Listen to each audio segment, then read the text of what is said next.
오늘 교회 오실 때 세수하셨습니까? 세수 안 하신 분은 고개 숙이시고 세수하신 분들은 고개 들고 저를 보십시오. 얼굴도 씻고 손도 씻고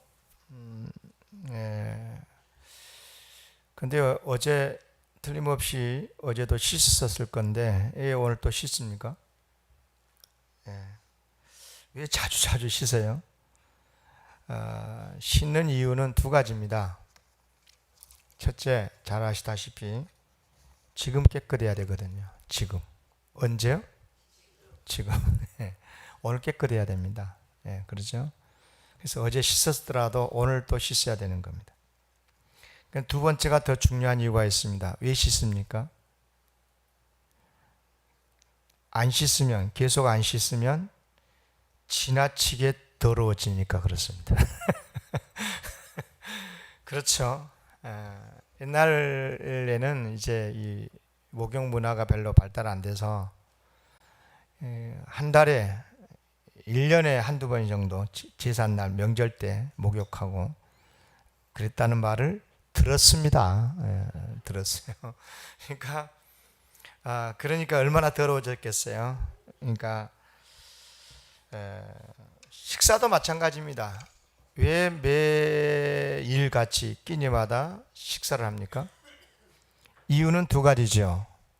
지금 배고프지 않기 위해서 그렇습니다. 지금 배고프면 안 되거든요. 그런데 지금 배고픈 것보다 더 위험한 게 있어요. 안 먹으면 뭐예요? 계속 안 먹으면 몸이 약해지고 건강을 잃을 수 있기 때문에 그렇습니다.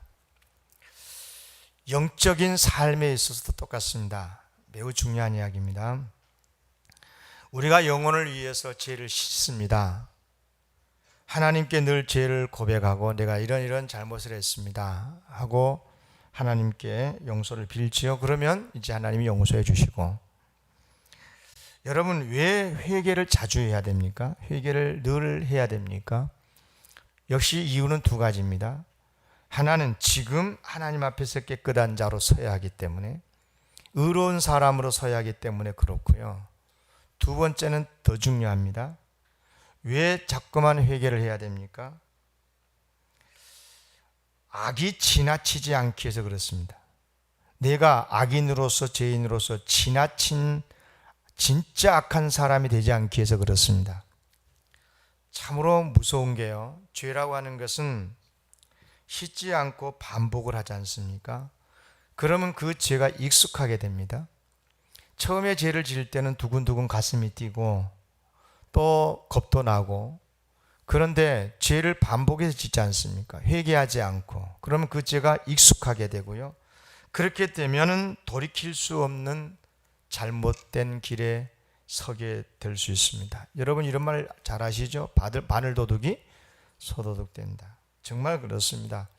작은 도둑일 때 그걸 잡지를 않고 회개하지 않고 고치지 않으면 나중에는 진짜 어려워집니다. 바르기가 되기가 어렵고요, 큰 도둑이 됩니다. 감사한 것은 우리 하나님께서는 우리에게요 자주 죄를 씻을 수 있는 기회를 주십니다. 지금 여러분 설교 듣고 있죠? 하나님의 말씀을 들을 때 죄가 생각나게 하셔서 회개하게 하시고요, 기도할 때 또 회개하게 하시고, 그리고 성령의 감동으로 죄가 생각나서 회개하게도 해 주십니다. 그리고 더 감사한 것은 회개할 때 우리 하나님은 미쁘신 분이시라서 우리의 모든 죄를 용서해 주시는 줄로 믿습니다. 회개했다고 죄 다시 안 짓는 게 아닙니다. 회개해서도 죄를 짓습니다. 그러면 또 회개해야 되겠죠. 여러분 회개하지 않으면요 우리가 의로워질 수가 없습니다. 회개하지 않으면 악이 더 지나쳐서 진짜 큰 잘못된 사람이 될 가능성이 많아집니다. 여러분 회개하는 복 누리시기를 기원합니다. 매일같이 씻어야 되듯이, 매일같이 밥 먹어야 되듯이, 매일같이 늘 죄를 회개하여서 하나님 앞에 의로운 자로 서고, 그리고 혹시 우리가 잘못된 그런 죄를 지을지라도 죄가 지나쳐서 정말 죄가 반복되어서 죄에 묻혀서 죄 때문에 잘못되어지는 그런 영혼이 한 영혼도 없기를 주의 이름으로 축복합니다. 그렇습니다. 죄는 늘 회개해야 되고 또 해야 되고 해야 됩니다. 이걸 가지고 세상 사람들은 뭐라고 그럽니다. 참 웃긴 소리입니다. 뭘 하면 안 되는 것입니다. 왜냐하면 교인들은 무슨 죄를 저렇게 많이 지었길래 회개만 늘 하느냐고 하는데, 여러분, 믿는 사람이 죄를 많이 짓겠습니까? 안 믿는 사람이 많이 짓겠습니까? 비교할 수 없을 정도로 안 믿는 사람이 죄를 많이 짓습니다. 그럼에도 불구하고 그들은 회개할 줄을 모릅니다. 죄라고 인정도 안 합니다. 그러나 우리는 작은 죄까지도 하나님 앞에 인정하고 회개하는 사람들입니다. 여러분, 늘 죄를 회개해야 될 줄로 믿습니다. 이것을 성화라고 합니다. 회개해야 늘 거룩해져 간다, 그런 말인 거죠. 이것이 바로 바른 신앙생활인 줄로 믿습니다. 오늘 본문 말씀은 나훔서입니다. 나훔이라는 것은 선지자의 이름입니다. 기원전 7세기 때에 유대 땅에서 활동했었던 귀한 하나님의 선지자였는데요. 이 나훔은요, 메시지가 3장밖에 없는 짧은 성경이지만 이 나훔서의 메시지는 뭐냐면, 니느웨 성이 악해져서 하나님께서 니느웨를 심판하신다는 말씀이거든요. 니느웨는 아시다시피 당시 아수르 제국의 수도입니다. 그런데 이 느느웨가요, 전에 한 100여 년 전에도 한 선지자를 하나님이 보내셔서 회개를 촉구한 적이 있었습니다. 그 선지자가 누구냐면 요나 선지자입니다. 요나 선지자는 나훔보다 약 한 100여 년 전에 선지자인데, 그러니까 100년 전에 요나가 사실은 싫어했죠. 그러나 하나님이 바다에 던지시고 고기의 뱃속에 들어가기까지 하셔서 혼내키고 요나로 하여금 니느웨에 가서 말씀을 전하라고 그러죠. 근데 그때 요나가 외쳤던 메시지는 뭐냐면요, 이거입니다. 회개하여 구원을 받으라 했습니다. 따라합시다. 회개하고 구원을 받으라. 그런데요, 니느웨 사람들이요, 회개를 했습니다. 회개를 했어요. 그러니까 하나님께서 약속하신 대로 그들이 회개를 하니까 죄 용서해 주시고요, 구원을 허락해 주셨습니다. 그런데 그 다음에는요, 니느웨가 한 번 딱 회개하고 구원을 받더니 회개를 하지 않습니다. 악을 더 많이 짓습니다. 계속 죄를 지어요. 그래서 100년쯤 지났을 때 하나님이 다시 나훔을 보내셔서 회개를 촉구했습니다. 그런데 나훔 선지자가 외쳤던 이 메시지의 핵심은 뭐냐면 요나하고 좀 다릅니다. 요나는 회개하여 구원을 받으라였는데 나훔 선지자는 너희들의 죄가 하늘을 찌르듯 하니 너희들은 망할 것이다 라고 하는 그들의 멸망을 예언하고 있는 것입니다. 여러분, 참 안타깝습니다. 실제로요, 니느웨는 아수르의 수도로서 고대의 참으로 큰 도시고 큰 나라의 수도였지만은 결국 BC 612년에 바벨론 갈대아인에 의해서 멸망을 당하고 말지요. 여러분, 어떻게 생각하십니까? 좀 이상하지 않습니까? 니느웨가 그렇게 악한 도시였고, 그래서 결국 비참하게 멸망을 당할 수밖에 없었다면, 그런데 왜 중간에 하나님께서는 니느웨 요나를 보내가지고 회개를 촉구하셨을까요? 그리고 그들이 회개하니까 왜 구원을 받게 해 주셨을까요? 또 구원해 주셨으면, 이양 구원 받게 해 주셨으면 끝까지 망하지 않도록 하나님께서 멸망하지 않도록 해 주셔야지 왜 또 멸망을 시키시는 것입니까? 잘 들으셔야 됩니다. 하나님께서는 아무리 이방인의 도시지만 니느웨가 회개하고 구원받기를 원하십니다. 그래서 요나 선지자를 보내셨고요. 그런데 니느웨가 회개를 했고 구원을 받게 됩니다. 그런데 니느웨는 또다시 범죄합니다. 계속 범죄합니다. 계속해서 죄악으로 치닫게 됩니다.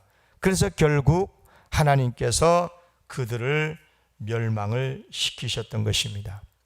여러분 잘 들으셔야 됩니다. 구원이라고 하는 것은 죄 한 번 용서받았다고 해서 그 구원이 끝나는 게 아닙니다. 한 번의 회개로 완전히 구원을 받는 게 아니라 이 말입니다. 아무리 좋은 세제로 세탁을 했어도 한 번의 세탁으로, 한 번에 세탁하는 옷으로 평생을 입을 수 없지 않습니까? 마찬가지입니다. 이 세상은 얼마나 죄악으로 간영합니까? 아무리 우리가 의롭게 살고 싶어도 세상은 죄악된 세상이고, 그리고 또한 이 죄악된 세상을 우리가 깨끗하게 살 만한 그런 의인의 삶을 살지를 못하는 게 우리의 현실이 아닙니까? 다시 말해서 우리는 죄를 짓고 또 짓고 하는 사람들입니다. 그래서 우리는 죄에 빠지고, 그러므로 중요한 것은 계속해서 죄를 용서받아야 한다는 것입니다. 그리고 계속해서 죄를 멀리하려고 노력을 해야 하는 것입니다.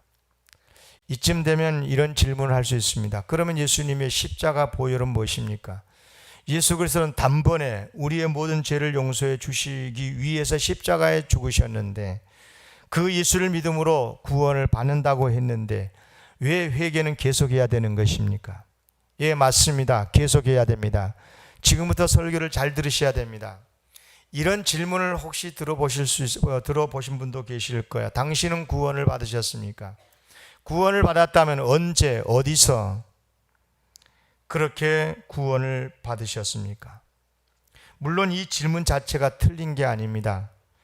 여러분, 그러나 이런 질문 속에는 매우 무서운 함정이 속에 숨어 있습니다. 무슨 함정이겠습니까? 나는 언제, 어디서 회개를 하고 구원을 받았다. 이겐 경험이지 않습니까?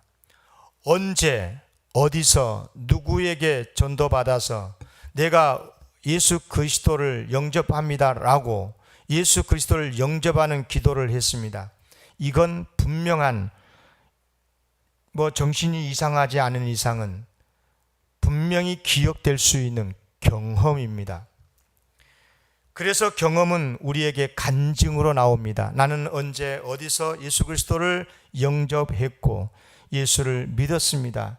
참으로 감사할 일입니다 하고 간증할 수 있습니다. 좋은 간증입니다. 그러나 이런 경험 속에는 무슨 함정이 숨어 있냐면, 이제 내가 구원을 받았으니 구원에 대해서는 다시는 염려할 필요가 없다는 자칫 안일한 생각에 빠질 수가 있습니다. 그렇게 되면 자칫 아무렇게나 살아도 구원을 받을 수 있을 것처럼 생각하는 매우 위험한 생각에 사로잡히게 됩니다. 여러분, 구원의 확신이 매우 중요합니다. 정말 그렇습니다. 나 같은 죄인을 구원해 주시는 하나님의 은혜를 확신하고 사는 게 얼마나 중요한지 모릅니다. 그러나 여러분, 구원의 확신이라는 것은 잘 들으셔야 됩니다. 구원의 확신의 근거는 뭐냐면 우리 주님 예수 그리스도의 십자가의 은혜입니다. 아멘. 예수 그리스도의 십자가의 은혜를 의지하면서 구원의 확신을 갖는 거지, 내가 언제 어디서 구원을 받았다라고 하는 구원의 경험이 우리를 구원시켜주는 게 아니다 그 말이에요. 구원을 받았다라고 하는, 언제 내가 예수 그리스도를 영접했다라고 하는 그 경험을 가지면 구원의 확신에 도움은 되지만 그것이 나를 구원시켜주는 게 아니라 그 말입니다. 구원의 확신은 예수 그리스도에게 있어야 됩니다. 예수 그리스도를 계속 믿는 믿음에서 구원의 확신이 계속 진행이 돼야 되는 것입니다. 아멘. 어느 날 내가 예수님을 영접하는 기도를 드렸으므로 나는 그날로 구원을 받았다고 고백하는 것 괜찮습니다. 사실일 수 있으니까요. 그러나 이런 경우도 있을 수 있지 않습니까? 따라하십시오. 나는 죄인입니다. 나는 이제 예수 그리스도를 믿습니다. 나를 구원해 주신 줄로 믿습니다. 예수님의 이름으로 기도합니다. 여러분 이렇게 따라라고 하면 진심으로 따라 하는 사람도 있을 겁니다. 그렇게 예수 그리스도를 믿는 믿음으로 순종해서 아멘 하실 수 있습니다.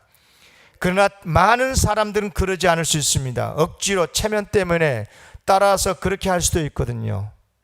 아니 그것이 설령 진실이었다고 한다 할지라도 그것 때문에 이제 나는 아무렇게나 살아도 된다고 누가 그렇게 자신할 수 있습니까? 만일 그런 생각 때문에 죄 짓는 것을 대수롭게 생각하지 않고 정말 내가 이제 하나님의 구원받은 자녀로서 확신이 있으니까 나는 죄를 아무렇게나 지어도 생각한다라고 하는 생각이 있다면 그 사람은 틀림없이 지옥 갈 것입니다. 여러분 매우 중요한 이야기입니다. 예수님을 만난 체험을 역사 속에서 가장 강렬하게 한 사람 중에 한 사람이 사도 바울일 것입니다. 여러분 잘 알지 않습니까? 다맥도상에서 그는 살아계신 예수님을 만났습니다. 정말 그래서 그는 사도행전의 3차례 이상이 다메섹도상에서 예수 그리스도를 만났다라고 하는 그 일에 대해서 자주자주 3차례 이상이나 간증을 하고 있습니다. 그러나 주목할 것은 뭐냐면 그렇게 간증을 했던 사도 바울조차도, 그런 놀라운 은혜를 체험했던 바울도 자기가 파멸을 당할까 봐서 늘 두려워한다고, 죄를 멀리하기 위해서 노력한다고, 힘쓴다고 그는 분명하게 고백을 했습니다. 고린도 전서 9장 27절, 내가 내 몸을 쳐 복종하게 함은 내가 내 몸을 쳐서 죄를 짓지 않기 위해서 몸부림을 하는 이유는 내가 남에게 전파한 후에, 전도한 다음에, 간증을 한 다음에 내 자신이 도리어 버림을 당할까 두려워함이니라고 그랬습니다. 여러분 늘 말씀을 드리지만 우리가 신앙생활에 함에 있어서 가장 중요한 것은 역시 우리의 마음입니다. 마음 상태입니다. 예수님을 믿고 의지하는 내 마음. 왜냐하면 예수님을 믿는다는 것은 항상 예수님을 믿고 의지하는 마음으로 살아간다는 거거든요. 예수님을 믿는 마음으로 계속 살아가는 겁니다. 믿습니까? 그렇다면 어떤 사람이 늘 예수님을 의지하겠습니까? 어떤 사람이 늘 예수님을 항상 의지하면서 살겠습니까? 자신이 부족하다고 생각한 사람이 아니겠습니까? 자신이 부족하기 때문에 의지하는 것 아니겠습니까? 그래서 진짜 예수를 잘 믿는 사람은요, 늘 자기 자신이 부족하다는 것을 깨닫고 늘 고백하고 사는 겸손한 사람이 예수를 잘 믿는 것입니다. 그런데 구원의 확신이 너무 넘쳐서 마치 자기는 구원이 완성된 사람처럼 생각하는 사람이 있다면 이 사람은 진짜 교만한 사람이고 진짜 위험한 사람입니다. 구원의 확신이 매우 중요하지만 여러분 예수 그리스도를 의지하면서 구원의 확신이 있어야 될 줄로 믿습니다. 누가 어떤 사람이 예수님을 잘 의지한다고 했습니까?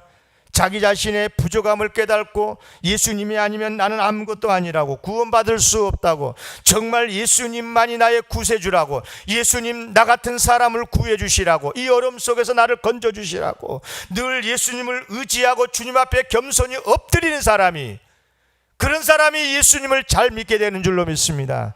이런 사람이 늘 고백하는 게 뭐겠어요? 하나님 저는 죄인입니다. 제가 부족해서 넘어지고 삽니다. 하나님 우리의 죄를 용서해 주십시오. 나를 구원해 주십시오. 그렇게 기도하지 않겠습니까? 구원의 확신이 없어서가 아닙니다. 구원의 확신이 바로 그 예수님을 의지하는 믿음에서 나오기 때문에 그런 줄로 믿습니다. 그런데 나는 예수를 믿는다고, 나는 죽어도 천국 간다고 확신이 지나쳐서 가만히 보니까 어찌나 교만한지, 자기가 예수를 가장 잘 믿는 사람인 것처럼, 여러분 절대 그러지 않습니다. 오늘 본문에서 중요한 메시지는 하나님께서 우리를 구원해 주신다는 말씀입니다. 우리가 성경을 읽을 때 그 본문이 우리에게 누구에게 주시는 말씀으로 보느냐에 따라서 메시지의 내용은 확연히 다를 수 있습니다. 무슨 말이냐면 오늘 본문의 말씀은 두 부류의 사람들에게 주시는 말씀입니다. 짧은 한 구절이지만 누구에게 주신 말씀입니까? 하나는 니느웨 사람들에게 주신 말씀이고 또 하나는 유다 사람들에게 주신 말씀입니다. 그렇다면 니느웨 사람들에게는 어떤 메시지를 주고 있습니까? 이 말씀이 너희는 죄악이 너무 크니까 이제 망하게 된다는 메시지입니다. 그러니까 회개하라는 거죠. 그러면 유다 사람들에게는 어떤 메시지입니까? 유다를 괴롭히고 하나님 백성들을 박해하는 아수르가 이제 망하게 되었으니 너희는 구원을 받게 될 것이라고 하는 말씀입니다. 중요한 것은 지금 이 말씀의 설교를 듣고 있는 내가 니느웨 사람 입장에서 듣느냐 유다의 사람 입장에서 듣느냐는 것입니다. 여러분, 엊그저께 8월 15일이었습니다. 광복절이었죠. 광복절의 개념은요, 일본 사람들에게는 다릅니다. 우리 한국 사람들과도, 우리 한국 사람하고 일본 사람하고는 8.15가 완전히 다릅니다. 일본 사람에게는 폐망하는 날이지만 우리 한국 사람에게는 말 그대로 광복의 날입니다. 구원받는 날입니다. 독립이 이루어진 날입니다. 할렐루야. 그렇습니다. 중요한 것은 하나님의 말씀을 들을 때에 이른바 니느웨 사람들의 입장에서 듣느냐 아니면 유다 사람들의 입장에서 듣느냐에 따라서 그 메시지는 다르다는 것입니다. 여러분, 이 시간엔 어떤 사람 입장에서 이 설교를 듣고 있습니까? 내가 니느웨 사람들처럼 그래, 내가 참 이 말씀을 들으니 죄가 많구나, 그래서 내가 회개하고 구원을 받아야 되겠구나, 이렇게 살았다가는 끝내 내가 니느웨 사람들처럼 망할 수도 있겠구나, 하나님 용서해 주십시오, 나를 긍휼히 여겨 주십시오, 이렇게 메시지를 듣습니까? 아니면 나를 힘들게 하고 내가 예수 믿는다 고통스럽게 하고 박해하는 저 니느웨 사람들 이제 하나님께서 심판하신다고 하시니 이제 하나님께서 나를 구원해 주시는구나, 하나님의 말씀을 희망으로 듣고 있습니까?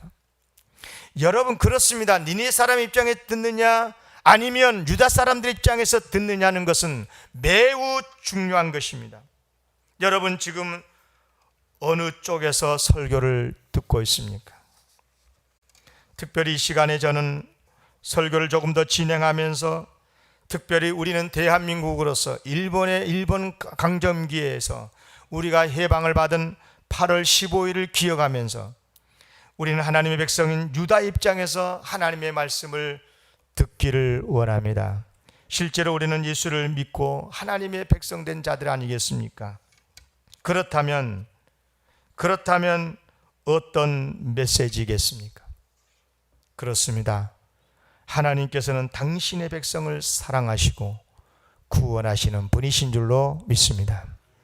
하나님을 의지하는 자, 틀림없이 하나님은 구원해 주시는 줄로 믿습니다. 물론 하나님을 믿는 사람도 잘못을 하면 벌을 받는 게 맞습니다. 그러나 궁극적으로 하나님의 백성을 향하신 하나님의 목적은 언제나 구원이요 복인 줄로 믿습니다. 에레미야 예가서 3장 32, 33절에 보면 그가 비록 근심하게 하시나 그의 풍부한 인자심에 따라 긍휼히 여기실 것임이라. 주께서 인생으로 고생하게 하시며 근심하게 하심은 본심이 아니시로다. 우리 인생이 고생하고 근심하게 사는 것, 그거 하나님의 본심이 아니라는 거죠. 또 예레미야 29장 11절에 보면 여호와의 말씀이니라. 너희를 향한 나의 생각을 내가 아나니 평안이요 재앙이 아니니라. 너희에게 미래와 희망을 주는 것이니라. 아멘. 그렇습니다. 우리를 향하신, 특히 하나님의 백성들을 향하신 하나님의 생각은 언제나 행복이요 평안이요 구원인 줄로 믿습니다. 믿습니까? 여러분, 누군가에게 행복을 소원하는 마음이 있다고 하십시다. 누군가에게 저 사람이 잘 살면 좋겠다, 지금 아픈데 몸이 건강했으면 좋겠다, 하나님 앞에 기도하고, 또 저 사람이 사는 게 어려운데 하나님께서 저 사람의 가정이 좀 경제적으로 나아지면 좋겠다, 정말 간절히 원하는 마음이 있다면 그 마음이 어떤 마음일까요? 누구에게 그런 생각을 합니까? 그런 소원을 빌어줍니까? 사랑하는 마음이 아니겠습니까? 아무에게나 그런 말을 하지 않습니다. 그런 생각을 품지 않습니다. 기도는 더더욱 하지 않습니다. 여러분, 나라를 위해서 우리가 기도하고 있습니다. 교회를 위해서 기도합니다. 이웃을 위해서 기도합니다. 우리 가족을 위해서 기도합니다.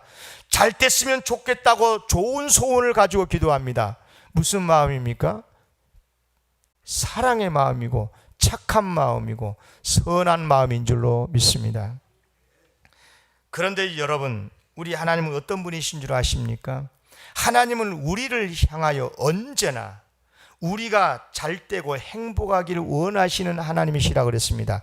그러면 그런 하나님의 마음은 어떤 마음입니까? 사랑의 마음이고 착한 마음이시고 선한 마음인 줄로 믿습니다. 오늘 본문은 이렇게 말씀합니다. 하나님은 선하시다. 따라하겠습니다. 하나님은 선하시다. 여러분, 오늘 본문에 보면 세 가지 하나님을 설명을 해요. 하나님은 선하시다, 환난 날의 산성이시다, 그리고 자기에게 피하는 자들을 아신다라고 했습니다. 정말 그렇습니다. 하나님은 선하신 분입니다. 그런데 하도 시대가 그래서 그런지 모르지만 오늘날 우리나라의 단어들이, 언어들이 많이 변질이 된 것 같습니다. 선하다 그러면 여러분 느낌이 어떻습니까? 참 저 사람은 선하다. 그러면 착하기만 하고 강단이 없는 사람으로 그렇게 이해를 하고 있는 것 같습니다. 심지어 어떤 특별한 장점도 없는 평이하고 그렇고 그런 사람, 그런다고 해서 나쁜 사람이다, 별로 그런 사람이다라고 말은 못하니까 참 착한 사람이다고, 선하게 생겼다고. 그래서 여자분들에게 선하다 그러면 안 된대요. 못생겼다는 뜻이래요.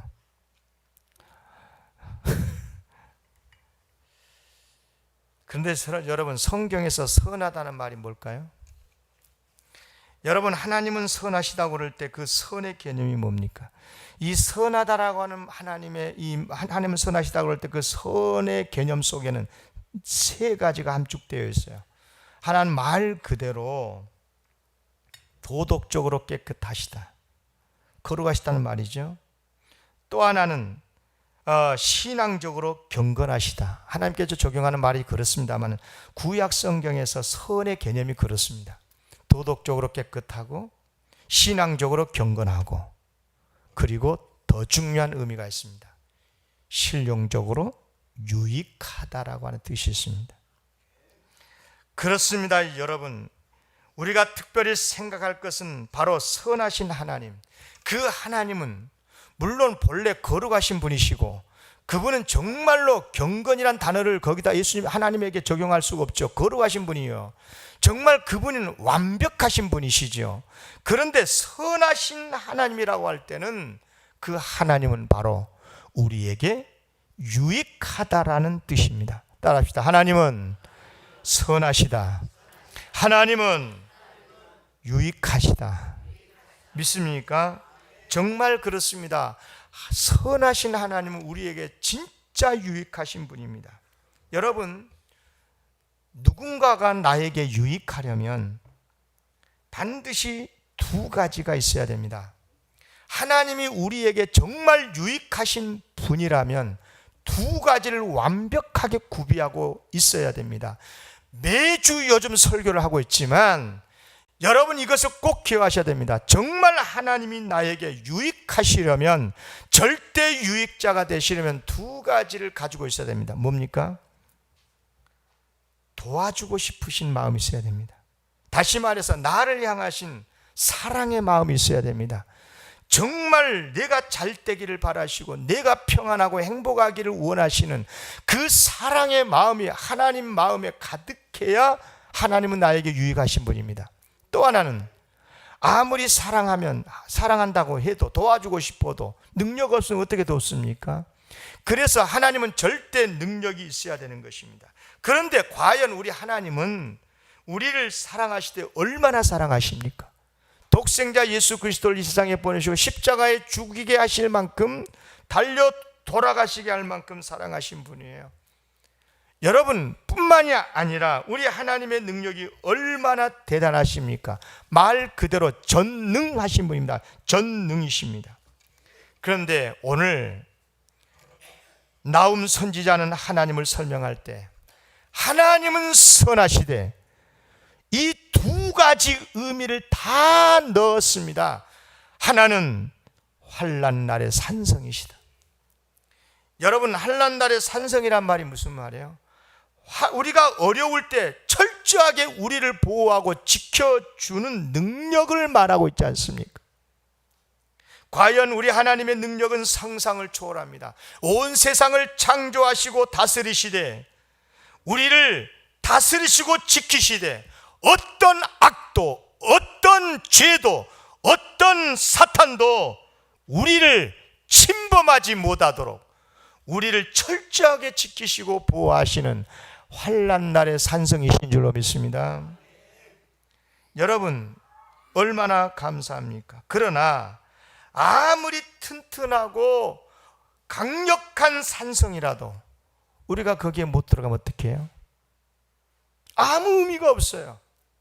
아무리 견고한 산성이라도 그 산성 안에 내가 들어가 있지 못하면 절대로 보호를 받지를 못하는 거예요.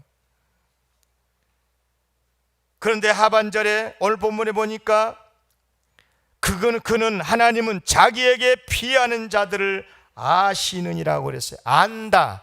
여기 안다라고 하는 것은 단순히 어떤 지식의 개념이 아니에요. 안다라고 하는 것은 서로 그냥 얼굴 몇 번 보고 같이 여행해 보고 그래서 안다는 개념이 아니에요. 여기서 안다는 것은 아주 친밀한, 당신과 나만 아는 비밀의 알물 말하는 거예요. 여러분 이 말은 무슨 말이냐? 철저한 사랑이고 철저한 보호를 말하는 거예요. 절대 사랑을 의미하는 거예요. 그렇습니다. 하나님께서는 우리를 아시되 절대적으로 아십니다. 우리의 오장육부, 우리의 생각, 스쳐 지나가는 사고, 생각까지 다 알고 계십니다. 그 정도로 사랑하시기 때문에 하나님은 우리를 산성으로 영접해 주시고 그 안에 들이시고 우리를 철저하게 지켜주시는 분이십니다. 그래서 하나님은 선하신 분입니다. 여러분 예수님을 떠올릴 때 어떤 이미지입니까? 오늘날 우리 한국 사회가 예수 이미지 다 버리고 있습니다. 여러분 예수님을 떠올릴 때 어떤 생각을 하십니까? 많은 사람이 예수님을 딱 떠오르면 이런 개념이 있습니다. 예수님은 사랑이 많으시다. 맞지요? 틀린 말이 아닙니다. 온유하신 분이시다. 온화하신 분이시다. 이런 개념으로 많이 떠올립니다. 맞습니다. 예수님은 그러신 분이 맞습니다.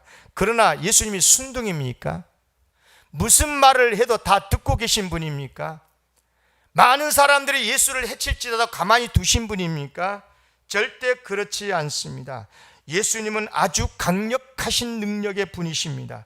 온갖 질병으로 고통받는 자들을 치유해 주시고 사탄에게 얽매인 자들을 구해 주시고 풍랑을 잔잔케 하심으로 제자들을 구해 주신 분이에요. 수많은 영혼들을 죄악과 사탄과 죽음으로부터 용서해 주시고 구원해 주시는 분이신 줄로 믿습니다.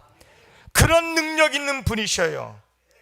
여러분 이것이 우리 눈에는 예수님이 얼마나 사랑의 분이십니까? 얼마나 고마우신 분입니까? 그런데 바꿔 말해 볼게요. 사탄의 눈에는 그런 예수가 어떻게 보일까요? 원수도 그런 원수가 없을 거예요. 예수가 그렇지 않겠습니까?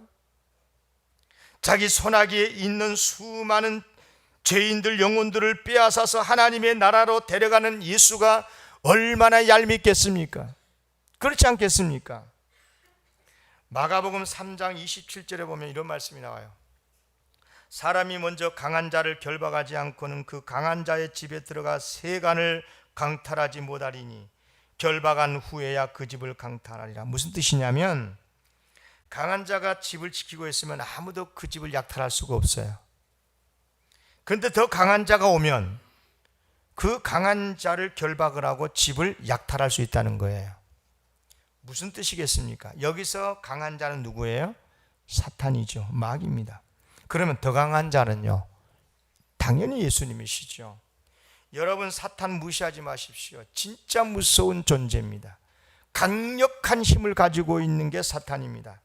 강한 자입니다. 그러나 여러분 아무리 강한 자라도 사탄에게 얽매이는 사람을 빼앗아 올 수 있는 분이 유일하게 계십니다. 예수님이신 줄로 믿습니다. 그렇습니다. 예수님은 결코 순둥이가 아닙니다.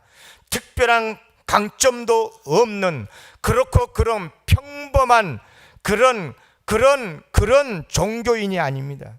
그런 교주가 아닌 거예요. 좋은 말만 하시는 분이 아닙니다. 때로는 무서운 권세로 사탄을 결박하고 사탄의 억압에서 고통받는 자들을 건져주시는 능력의 주님이신 줄로 믿습니다. 참으로 고마운 것은요, 우리 예수님은 우리가 오기만을 기다리시는 분이 아니에요. 먼저 오셨습니다. 오셔서 우리를 위해서 십자가에 달려 죽으심으로 우리를 영접하시고 찾으셔서 하나님의 완전한 산성에 들이시고 보호하시고 지키시다가 천국의 나라에, 하나님의 나라에 이르게 하실 줄로 믿습니다. 그렇습니다. 예수님은 선하신 분이십니다. 예수님은 우리에게 절대로 유익하신 분이십니다.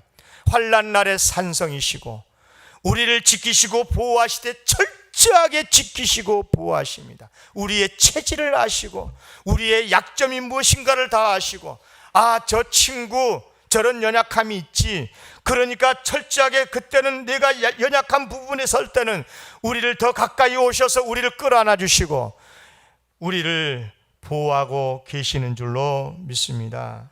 그렇습니다. 예수님은 인류의 온갖 질병들, 가난, 죄악, 사탄의 억압, 죽음으로부터 건져주시는 능력의 분이시고 우리 하나하나를 끝까지 지켜주시고 보호해주시고 구원의 길로 인도해 주신 사랑의 주님이신 줄로 믿습니다. 말씀 마칩니다. 우리가 그런 사람들입니다. 그런 은혜를 입은 사람들입니다. 그렇다면 우리가 어떻게 살아야 하겠습니까? 하나님의 산성에서 잔치나 하며 살아야겠습니까? 나는 이제 구원받아서 구원의 확신 믿습니다 하면서 구원의 확신이 넘쳐서 아주 거만하고 교만하게 살아야 되겠습니까? 한국교회가 그러다가 지금 어려워지고 있지 않습니까?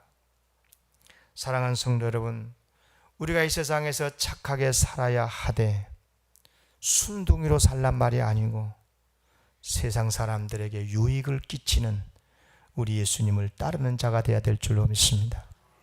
하나님이 세상을 이처럼 사랑하사, 그렇습니다, 우리도 세상을 사랑해야 되는 것입니다. 예수님처럼 세상 사람들을 정말 주님께로 인도하기 위해서 선한 유익을 끼치면서 살아야 될 줄로 믿습니다. 그런 우리 사랑하는 영광의 식구들 다 되시기를 기원합니다.